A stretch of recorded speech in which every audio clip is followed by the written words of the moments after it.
Hey everyone, welcome to another episode of Gimme That Take, the fastest growing LIV Golf podcast of 2023. Stick around for more takes like this.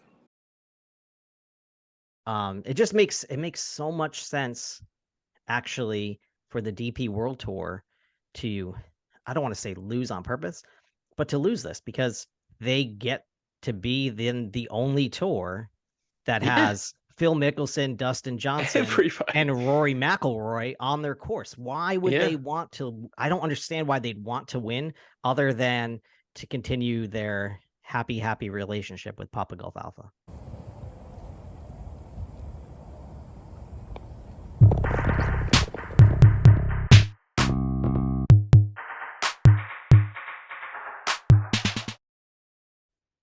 Hey, what's up, everybody, and welcome into another episode of Gimme That Take. On episode 3, we dive into the future of LIV Golf. But before we get there, let's talk about this week's action. Of course, the Asian Tour, the Saudi International, aka LIV Golf's preseason tournament, and of course, my Fireballs GC Abraham Answer dominating wire to wire. We talk about his victory in depth. Then we go deep into the bright future stars of LIV Golf. Of course, you know about the 15-year-old wonder kid TK. Great Thursday and Friday for him. Great future ahead. Andy Ogletree's successful weekend at the Saudi as well. Plus a bunch of other rising phenoms in the LIV Golf ranks. Then we get into more of the business side of golf, giving you a preview of the arbitration win that LIV will get over the DP World Tour and what that win will mean for the players on LIV. All this and so much more on the top LIV Golf podcast of 2023. Enjoy. It's everything you want it to be and more. You guys play a lot of indoor golf up there, so I figured that you're like Mac went to an indoor golfing thing today, so I figure you have memorized your swing speed. Chris, Jerome, you do the same thing, right? Like you take I don't look at it. You don't look at it. Nope. I honestly didn't Look at where it's going, the distance, and that's it. You've never looked at it. I absolutely have. I couldn't tell you a number I remember. Never looked at it. You don't have a guess what your swing speed is. 250. No, it's not 250. I don't think I have a very fast swing speed anyway. No, I'm I'd say about drivers about 108 maybe 110. Come on. That's fast. Yeah, pretty quick. But, Tiger's what 125, 127. Yeah, like the bombers are in like the 120s now, but like on average, a tour guy hits it like about in the 110, like the low 110s. Yeah, I'd say I think I've seen 108. I mean, I did work at Dick's Sporting Goods and had unlimited golf balls I could hit in there. I think it was about 108. Okay. 105, 108. Are we flexing? Nope. No free ads. No free ads. Okay. Name dropper. Fuck. That's right. If you want to advertise on this podcast, you can hit me up. Who says I don't get paid by the Dicks? Aaron at gimmethattake.com. Yeah, by which you mean they deposit right in your mouth. Yeah, the Dicks deposit right in your mouth. All right, scratch golfer, which you are not, Mac. About 106 on average, and single handicaps 97, and the average golf swing for an adult male is about 93. Yep. Okay. Are we talking irons or driver? It makes a difference. Yeah, you're talking. That's a good question. You're talking driver. Okay. 100%. Yeah, that's what I was referring to with the 108. Yeah. Think about a 7-iron then. What do you think you're swinging your 7-iron at? 90s. You're full of shit. 99. No, I would say probably. I would say 75. No. Yes. No. I'm telling you. No. 85. 800,000 golf shots. This study measured. 0 to 5 handicappers average on their 7-iron about 75 miles an hour. Average. I'm not average. Yeah, but you're not. No, I would say 40% higher than average. See, now I wish I looked. Yeah, I'll get back to you on the numbers. You'll look next time. But people get so obsessed with these numbers now. You know, everyone wants to get their numbers. They want to see like their angle of attack, how much the club face comes in and out, blah blah blah blah. Really, you just got to square up the ball in the face. But anyway, most of us play too much in the head, too much thought, and most of us play courses that are like 6,300, 6,400, 6,500 yards. You hit a drive 230. You don't need to hit a 7-iron 180 on like any hole you play. So yep, it's very true. Yeah. Your average par 4 is 320, 330. You know, the swing speed thing has really gotten out of hand. So if you're out there and you're a hack like Jerome, don't worry about swinging too fast, because keep the ball in the fairways and greens. Mac will tell you that's how he lowered his handicap. Absolutely. All right. Fairway to your friend. Speaking of swing speed, Bryson DeChambeau, who definitely gets it up there in the 120s, had an interesting quote that I found when I was doing some research for today's show. Just kind of talking about the recent club technology, and he doesn't think it's anywhere near close to up to speed, pun intended, for the guys who are hitting the ball so fast now.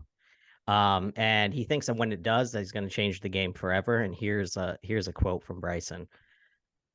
"We're still on a pursuit to who can make a driver that can work it at 200 anywhere and everywhere on the face and still goes in the fairway. When that day comes, that's going to be an eye-opening experience for a lot of individuals, because they'll be optimizing ball speeds at 195 that can carry 360. And that's going to change the game forever, but we're not there yet." Crazy, right? Absolutely. Yes. Like he is an analytical. I mean, that guy, all about the science of the game. He looks like every shot. Have you ever seen any of his stuff on YouTube? It's unreal. Every shot he takes. Chris, that's your team now, right? Yep. DeChambeau. Every single shot he takes. Okay, I got 150 yards, this, that, the other, 6. Okay, but all right, I'm going to hit this, and I'm going to land it here, and it's going to bounce up this many yards. Like, he's just, I could never play like that in my own head. I get up, I swing, I know my distances within 10 yards. It's crazy, but he's got a point. You know, I mean, that's just technology's here. That's just how these guys are swinging focuses insane, on it, though. You know, I mean, everybody has their own Zen way of doing things. You do the way things you do when you get up to hit. Sure. I do my own thing in my head. You know, I would love to hear. I would love to hear what goes on in your head when you stand over the ball. A lot of grunting and. Yeah, no, I'm trying to pull all the blood out of my dick and putting it into my arms. It's not a lot of blood. My legs and my hips. No. Normally I'm soft when I'm playing, unless I'm playing with Aaron. At which point, it's by the time we're at the turn, he's already sucked me off twice. So sometimes those half chubs are heavier, though. Yeah, so little weight. Yeah, much heavier. Anyway, let's talk about golf. Asian Tour, which is like this Saudi International that just got played this weekend. Basically, LIV preseason, right? I mean, this is LIV Golf's preseason event. They get to play against a sprinkling of the other tour players. Yep. The ones who are allowed to go there. Papa Golf Alpha. Papa Golf Alpha. Love it. Yeah. Alphanumeric. Pretty good. NATO phonetic. NATO phonetic. What's alphanumeric? Did I make that up? That's just the numbers on the phone with the yes. three You didn't numbers. make it up, but yeah, it's not what we're talking about. What is it? NATO phonetic? NATO phonetic.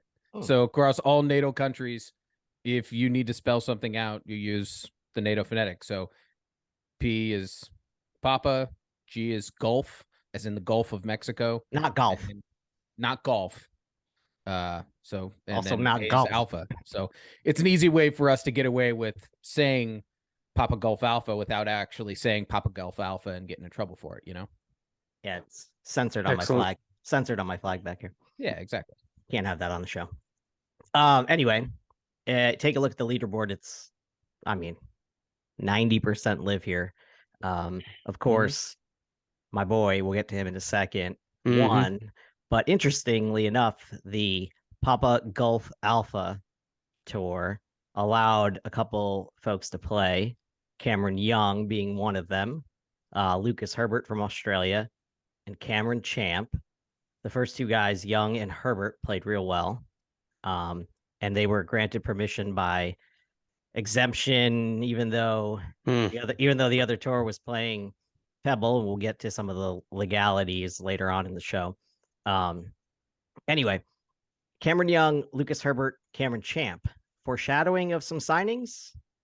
Young's scheduled to play at the Waste Management, so we'll know about him quickly. But they already have an Australian team, so maybe Herbert makes some sense. Coming on, guys. I mean, I think like there's kind of a Chinese wall going on right now between the two sets of players. So the more that they spend time together at tournaments like this, it gives the opportunity for players that are playing for Papa Golf Alpha to actually ask questions, and it's not just hearsay based on what you're reading on the internet and stuff like that. You're playing with these guys. You can actually ask them questions on the DL instead of, doing something, digitally or anything like that. And, you're absolutely right. With all the good things that are being said, and it's actually coming from the players, those players that are with Papa Golf Alpha will have a first person, account of what's going on and entice them to possibly sign. I did not see it anywhere. I don't think Cameron Young gave back his $525,000 worth of Saudi money. Right. Did that happen? No. Frauds. No. They're frauds. Anyone who talks about the money, a bunch of frauds. Yeah, money's a non-issue at this point. I mean, shouldn't honestly, even be in the discussion. Is it the players that are talking about the money, or is it people that are not actually playing talking about the money? I mean, anyone could talk about other people's money, right? Like this person makes too much. Right. I mean, we talk about that with all sports, right? But we're not the one cashing the check, and we're not the one writing the check. So at the end of the day, I'm sure Cameron Young's thinking, well, their money's as good as anybody else's. Why not try and take it? Money's green. No doubt. Or is their money yellow or white? Well, considering the fact that the Saudis have so much American cash, I mean, yeah. It's green. Translates. Who knows, but it's likely green. Anyway, the actual tournament, the actual winner, Fireballs GC, Abraham Answer, Short Kings Unite, baby. 5'7", 155. Born in Mexico, makes his home in San Antonio. He was almost a top 10 golfer. He was like 11th in the world rankings in August of 2021. Four career professional wins last year on the LIV Tour. He finished 11th or better in 4 of the 6 events. So pretty decent.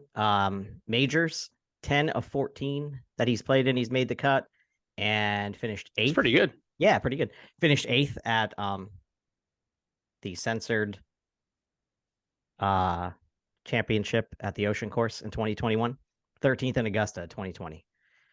Love Answer, of course. I mean, this is my team, the Fireballs, or whatever they changed their name to. But what a showing, wire to wire. Yeah, I've got to see his swing in person at a couple of those Papa Golf Alpha tournaments. Not a big guy. Not a big guy. No, not a big guy at all. But he's definitely a striker. Definitely hits the ball well. Awesome swing. And honestly, I thought he probably had more than 4 victories. He's got a great swing, good player. He could definitely get on a hot streak, and this is a good start for him. Yeah, you think he'll carry that? You think he'll carry that? Swag into Mayakoba here coming up soon. I mean, that's his home country, right? If anyone, I mean, right? This would be the one to do it for sure. And coming in second was the reigning Papa Golf Alpha Rookie of the Year, Cameron Young. So he put up a decent fight. I think Answer was only tied once for the lead in his entire 4 rounds there. Just looked like he was in complete control. On Sunday, coming down the stretch, or maybe it was Saturday. Yeah, Saturday when they get out towards the water, I think it's like 14, 15, 16. It's like right out there around the water. The wind was like howling out from the right, and his group was having a hard time keeping the ball. He didn't have the tee. I think he bogeyed 13 or something. He was like the third guy to go, and it really set him up for an easier final round, because he played the ball out over the water, came back in the middle of the fairway, played the ball out over the water again, came back up in the middle of the green, while the other guys were scrambling around trying to fight the wind. So really did a fine job controlling the ball, which, like you said, he's a good ball striker. I read somewhere where he told himself all weekend that he was in 20th place. A little mental game with him. A little mental game. Approach. Yeah, a little mental game with himself. He's never run away with a tournament. He didn't actually really run away with this one, but always at the top of the leaderboard, never feeling like he was at the top of the leaderboard. So good mindset. Obviously a guy who we're gonna watch. Like we're gonna watch carefully. Yeah, really cool stuff. Absolutely. Couple of the young guys played pretty well as well. And I'm gonna let Jerome take the first crack at TK's name, because this is part of your punishment. So I cheated a little bit. I went onto Google Translate and I threw in Thai, and then I asked it to pronounce the name for me. So Ratchanan Shantantuat. Now there's no two T's in there. That's There's two T's. That's your final. There's two T's in the second name, in his last name. Chachananyuat. Chatananyuat. Yeah. I can just watch this all day. TK. You forgot the first name. You forgot the first name. Ratchanan. Ratchanan. Ratchanan. Chat. Nanawant. Chat Nanawand. Anyway, TK, 15 years old. Incredible. Unreal. I mean, the guy, he already has a win under his belt on the Asian tour. He won last year, like right after he turned 15. So if this guy's not like the shining example of LIV going out and saying, we're going to be around for a long time, like, I don't know who else is. Right. He was 7 under and 4 shots off the lead heading into the weekend. Exciting. I hesitate for a second. I won't tell you how he finished yet. But he too didn't want to know where he was in the tournament. This is like a thing here, right? He said, I think one of the reasons I played really well today was the past 2 days I had no expectations and not looking at the leaderboard. Ironically, as soon as I started looking at the leaderboard on 8 and when the cameras came, that's when my game started to fall off. And he said he's going to try to shut himself off tomorrow on Sunday, keep his head down. Well, 15 kind of showed on Saturday where he shot 8 over. I mean, that's 15. I mean, it's hard enough to play golf with cameras on. Again, I keep going back to the YouTube stuff, but I do watch a lot of golf YouTube, and you know, you have a lot of these like good and those guys, whatever, and they always have people on, and they're like, oh, this guy's a state champion, he's won, you know, he's 15-0, blah blah blah, and then they get on that little handheld camera and they can't hit a ball straight. It gets in your head. So I can only imagine at 15 years old with that big of a crowd. I mean, to post that first number is insane, but 8 over, listen, it humbled him. I'm sure he'll be able to come back. He's a golfer. He knows how to play the game, obviously. So he just needs to, you know, get his mind right and put everything back together. I'm sure he'll be fine. Man, that scares me. I was in boot camp when this kid was born. Oh. Maybe he's yours. No. I didn't go. He didn't go to Thailand. I didn't go to Thailand until 2010. Right. 2010 was so. If there's a kid that shows up with blonde hair and blue eyes on the tour in 2010 that was born in 2010. Actually, There's a chance. He would have been born in 11 because I was in there in August of 10. So, not the only LIV Golf youngster that played well. Andy Ogletree, hip surgery back in 2021. I didn't know that. Yeah. Looked to be pretty healthy. Shot 63 on Sunday. And last season on Live, he was part of the Niblets. Kind of got into a little mm, spat with Harold Varner. Varner kind of not that wasn't him, that was Piot. Sorry. But Ogletree anyway. Ogletree played well. He finished. Where did he finish? Like top 10. I think he finished 9th overall. 100 grand. You're right. 100 grand. Not too bad for the kid. 105. 105. Oh yeah. Well, 5 grand. Let's not throw that away. But James That's the Piot. cost of a ring. James Piot. How do you say that, Jay? P.O. P.O. Is he French? P.O. I don't think he's French. No. He played for Fireballs GC last year, just once in London. Then went to the Niblets, and he ended up earning 16 live points, finished 30th. He's the one who got into the spat with Harold Varner III last year. They kind of had like a rough tournament, and P.O. was kind of all over the course, and Varner was watching him come in. He said the kid like had his head down, and he wanted him to become more of a professional. Return of Bubba Watson to the Niblets. Probably going to help him turn into a pro. Yeah. Bubba's got everything. Bubba is...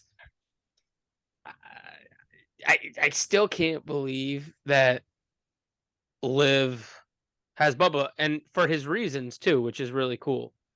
Did you read that? I have not. Tell me So why Bubba. I read it the other day actually. Why Bubba became on Liv or came to Liv.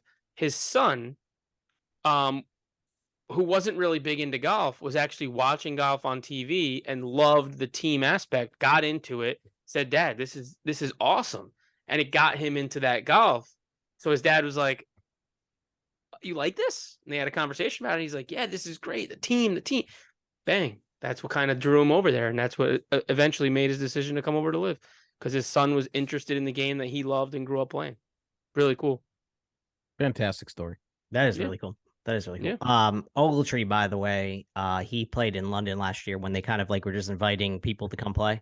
He played for Torque last year in one event. So I think he came in dead last. But anyway, young guy, hip surgery in 2021, big things coming in 2023, I think, for Ogletree. These are some of the lesser known names, but Liv also has some well-known names who are super young as well. Joaquin Neiman, Torque GC captain, 9 professional wins, six of those as an amateur. Great golf. He was ranked as high as 15 in the world in his career. Played just in 4 live events last year, but he finished top 5 in 3 of them. So, I mean, this guy is outstanding on the course. He's another great ball striker. Yeah, seventh putter. 7th in live points. 15 majors in his career. He made the cut in 10 of them. Best finish was 23rd at the 2020 U.S. Open. So, what do we think of Neiman, Jay? Again, what I just said. Great putter, great ball striker, really solid golfer, all well-rounded. Again, how many PGA Tour Papa Golf Alpha Tour wins does he have? So he has 9 professional wins, but 6 of them professional wins. So three Papa Golf Alpha only. Okay. 6 were amateur and the Chilean Tour. But of course, President's Cup, best player in South America, I would think, right? Gotta be at least in the conversation for best player from an entire continent. 23 years old. Gonna be with Liv forever. Wow. Incredible. Then we talked about swing speed and hitting the ball far. Can't talk about that and Liv without talking about Matthew Wolff. High Flyers GC, 6th in live points last year.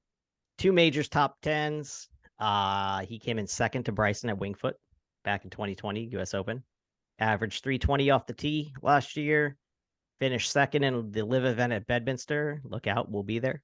To Henrik Stenson. Yeah, Henrik Stenson of the Majestics.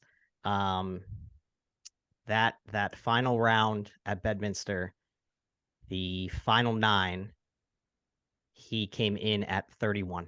put the pressure on Stenson. So Wolf's a good golfer. I feel like when Wolf first came on the scene, he was extremely electrifying. His swing was different. I think it was really, really like encouraging to see that this guy is going to be in every single tournament.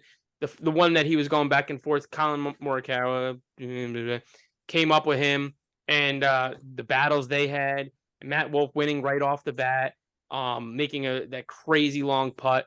Then I feel like he fell off for a while, and I feel like this LIV has revived him, and he's starting to play better, hit the ball longer, and he's getting his game tighter now. Yeah, no doubt. Neiman and Wolf, by the way, both finished in 10th at the Saudi International this weekend. So great 4 rounds by both of those guys. All right, so switching gears over now to the legal aspect of LIV versus Papa Golf Alpha and other tours, other established tours. Next week, or actually, tomorrow or today, if you're listening to this, arbitrators in London are going to review a case which centers around the LIV golfers who are now unable to play on the European Tour and who had been getting fined last season for missing scheduled, it's now the DP World Tour, European Tour events. Have you guys looked into this litigation at all? And what's your sense about the case itself, and obviously how hard it's going to be for one side or the other to claim victory? So I tried reading the article that you sent in the one sheet. Unfortunately, I don't have New York Times, so I wasn't able to read it. How am I surprised by this? I started trying to find it. Unfortunately, that specific article was singularly theirs. What'd you find though? I didn't find much anywhere else other than that. All right, so let me give you the rundown then. Let me give you the rundown. Give us the synopsis. Okay.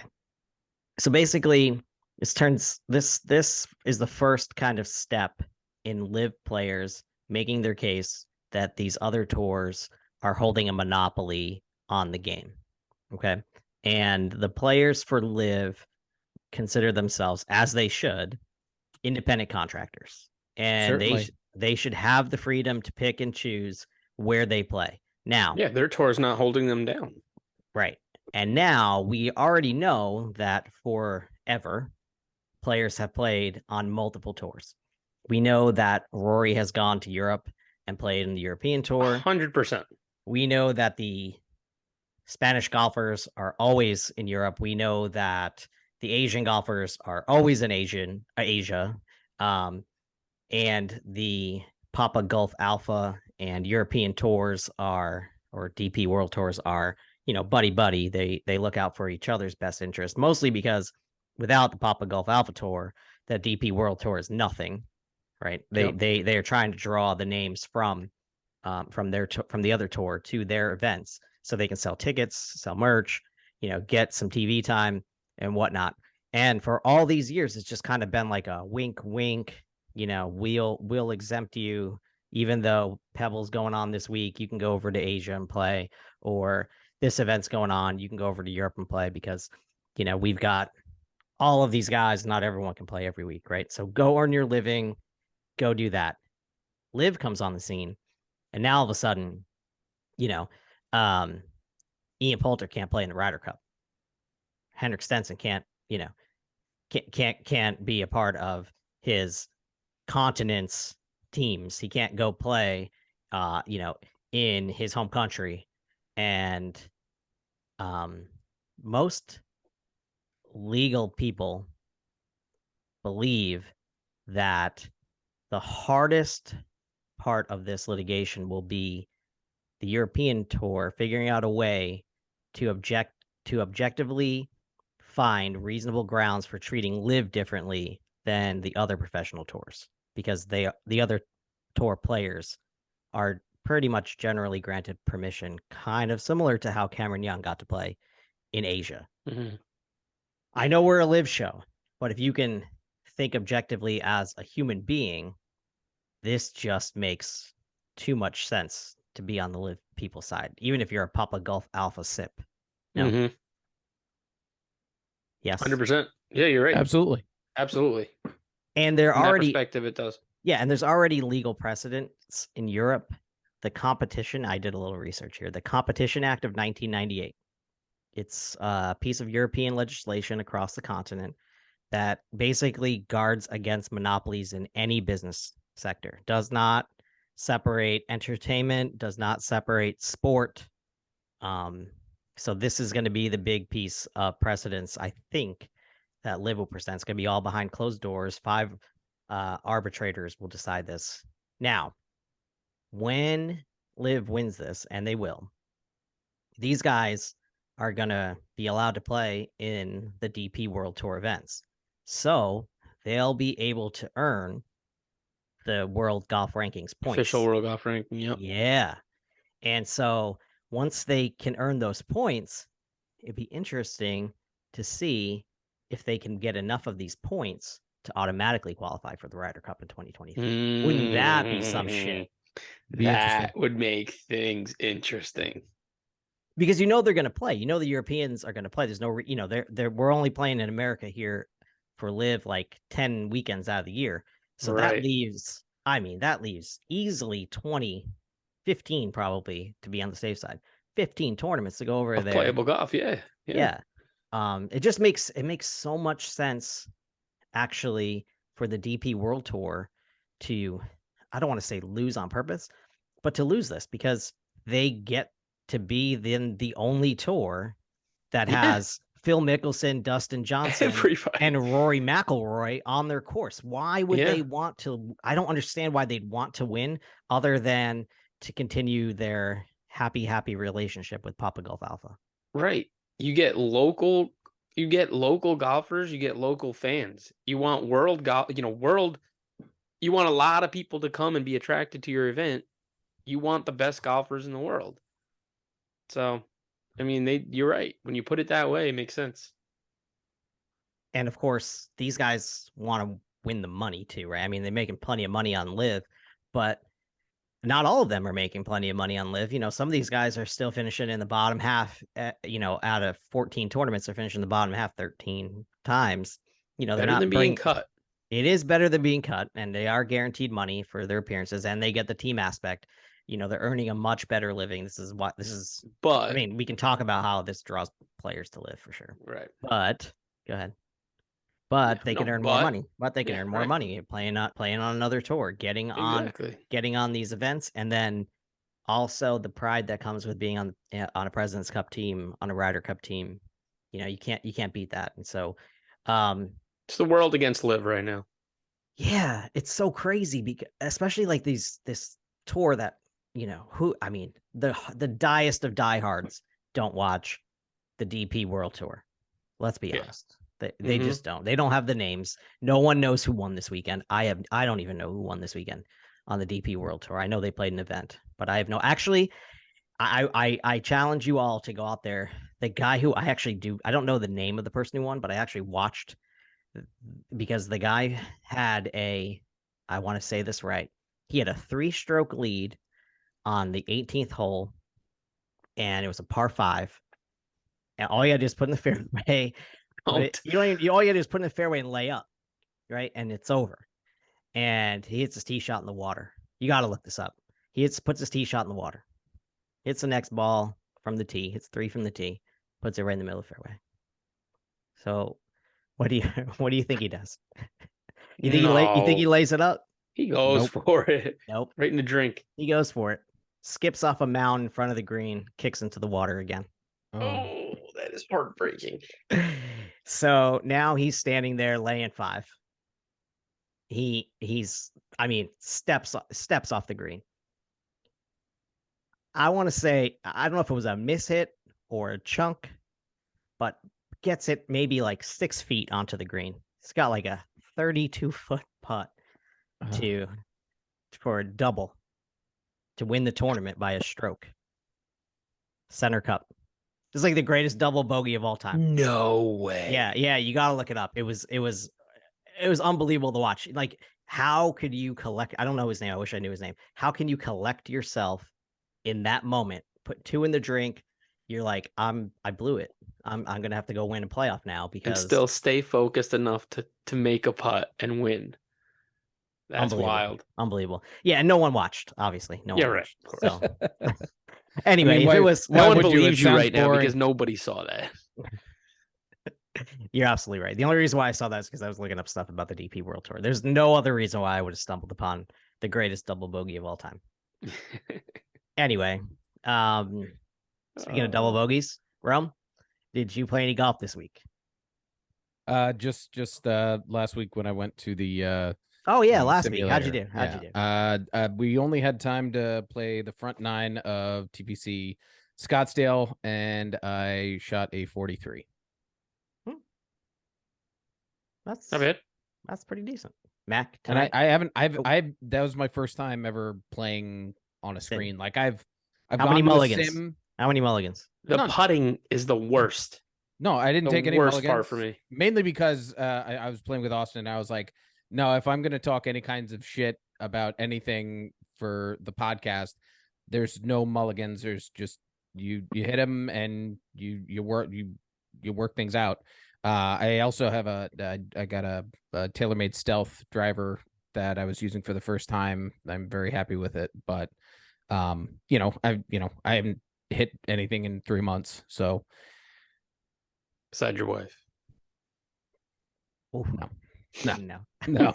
No, she's Irish. I would have been shot. There's none of that. Mac, golf. Tonight? Played tonight. Shot 78 at Kiwa. But you played the ocean. We did. Played the ocean course. Wind in but your we face. Where was the wind? Oh no, we put it on no wind. Made it You easy play on the ourselves. ocean. No wind. I don't know. I'm just messing. He also lowered the atmosphere, and he played with the same gravity as the moon. So right. I will say I shot a 78. We only made it through 17 holes. So You didn't shoot a 78. it's an 80. It will give it an 81 with a birdie on the last. You wouldn't have got a birdie on 18. I've walked 18. You don't have would a have done birdie it. on 18. I would have done it. No, so we ran out of time. We only had an hour and a half because I had to get home for this. So thanks, guys. Well, I'm glad. sucks to suck. Glad you got here. I will say I was down. I gave Robbie 6 strokes, and he was up by 8 at one point through 8 holes. He was up by 8, and I came back and beat him by 1. So I had a good little stretch, and he completely fell apart with triple He'd bogey. have beat you on triple 18. bogey. He'd have beat you on 18, and that would have been it. No, So, this is an Come on. unsettled round. That round does not count. You got to finish all 18. At least I was honest about it. I played actual golf this week. Oh, it must be nice. Go fuck yourself. Played 9 at the Charleston National right across the street. And a little wet. Little bit of a wet course. Ball wasn't rolling much in the fairway. Lost 2 balls. Shot a 44. So, putt well, played around the Home green course. pretty well. Yeah, my new home course. So I'm pretty excited about that. Got paired up with a guy who said he was an 8. I told him you're a 10 in my eyes, and That's right. he appreciated that. So we Took him home. exchanged. Yeah, well, one of Exchange those. social medias. Is that how you do it? You have to like Yeah, here's my scan your- Snapchat. scan my QR code. Yeah. If Weird I get world. weird, if I start getting weird Venmos from him, I will. I'm all about sending feet if you want to see some feet. There So, you go. hit me Oh, up. your weird hobbit feet. Yeah, that's Here's Real feet turn from on. a 3-year-old. here's a guess if it's a bunion or a wart. That toe has been crooked my whole life. I don't know why it curls Made on me there. sick. Some I don't people know learn how to you. that. I don't know how you get it in golf shoes. Yeah, especially. Speaking of socials, we got them all: TikTok, Instagram, Twitter, YouTube, of course, where you're watching this. So subscribe, follow, do all those things. Rome tells me to tell you. So just do it. Yeah, just fucking do it. If you're thinking about doing it, just do it. Just fucking do it. But That's it. We're out. Let's get the fuck out of here.